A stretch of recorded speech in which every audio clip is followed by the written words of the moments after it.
Government কোনো দলকে কোনো এক্সট্রা কোনো প্রিভিলেজ দিচ্ছে না, কোনো দলকে কোনো এক্সট্রা প্রিভিলেজ দেওয়া হচ্ছে না। আমরা মনে করি খুব ভালো লেভেল প্লেইং ফিল্ড আছে এবং সবাই তাদের যা ইলেকশনের বিষয়ে যতগুলো অপরচুনিটি আছে সবাই সেটাকে ইউজ করছেন এবং সবাই আইন সিদ্ধভাবে তাদের কাজগুলো করছেন। ছোট দল বড় দল সবাই আমরা মনে করি যে তারা একটা সম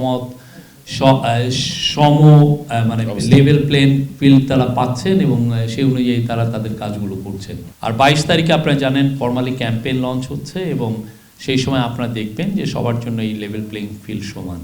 আমরা স্পষ্টভাবে বলছি যে সরকার এখানে হ্যাঁ ভোটের জন্য এটা সরকার বলবে, জনগণকে বলবে। আপনারা দেখেছেন আমাদের পেজগুলোতে আমরা অলরেডি বলছি এবং আমাদের অ্যাডভাইজাররাও বলছেন এটা বিষয়ে।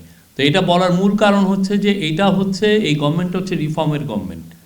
এই গভর্নমেন্ট যে ন্যাশনাল কনসেনসাস কমিশনের মাধ্যমে এই রিফর্মটাকে তারা একটা ইনস্টিটিউশনালাইজ করার চেষ্টা করেছেন এবং এইটাই এখন গণভোটে দেওয়া হচ্ছে।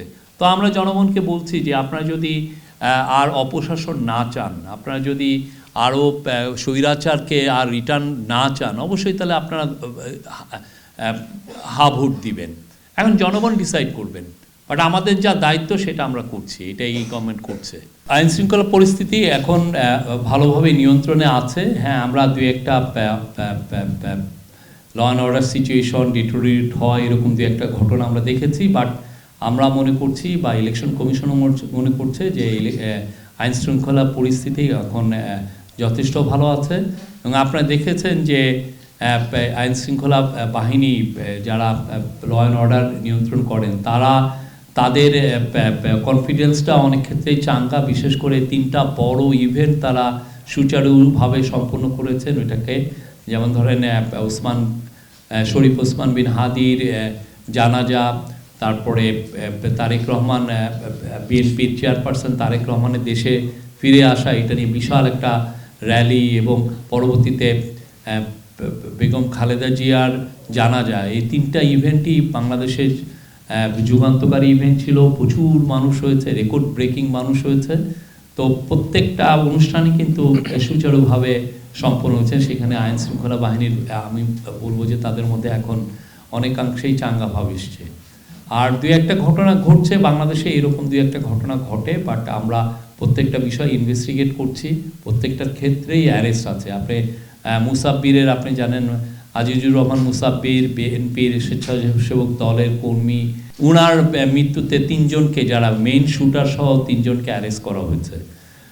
আর অন্যান্য ক্ষেত্রে যারা আছেন যেমন দীপুচন্দ্র দাসের যে ব্রুটাল মার্ডারের ওই ক্ষেত্রেও অনেকগুলো অ্যারেস্ট হয়েছে, এক ডজনের বেশি। অন্যান্য যেগুলো ঘটনা ঘটেছে প্রত্যেকটা ঘটনার ক্ষেত্রেই প্রত্যেকটা ঘটনার ক্ষেত্রেই অ্যারেস্ট আছে। সিকিউরিটি ফোর্স ইলেকশনকে সামনে রেখে তারা যথেষ্ট প্রিপেয়ার্ড আছে। তাদের মধ্যে আমি বলেছি প্রায় 80%-এর ট্রেনিং সম্পন্ন হয়েছে।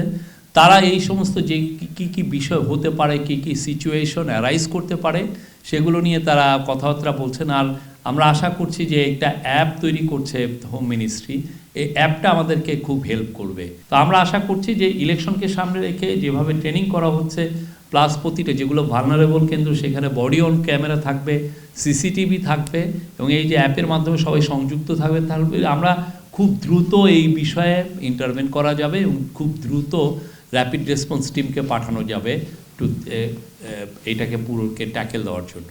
যে সমস্ত প্ল্যাটফর্মে এই সামাজিক যোগাযোগ মাধ্যমে যে সমস্ত প্ল্যাটফর্মে যারা জিনিসগুলো পোস্টিং করেন, আমরা হয়তো একজনকে বলতে পারি যে এরই কিছু, দেখা গেলো যে উনি পরের দিন আবার আরেকটা আইডি খুলে ফেলছেন।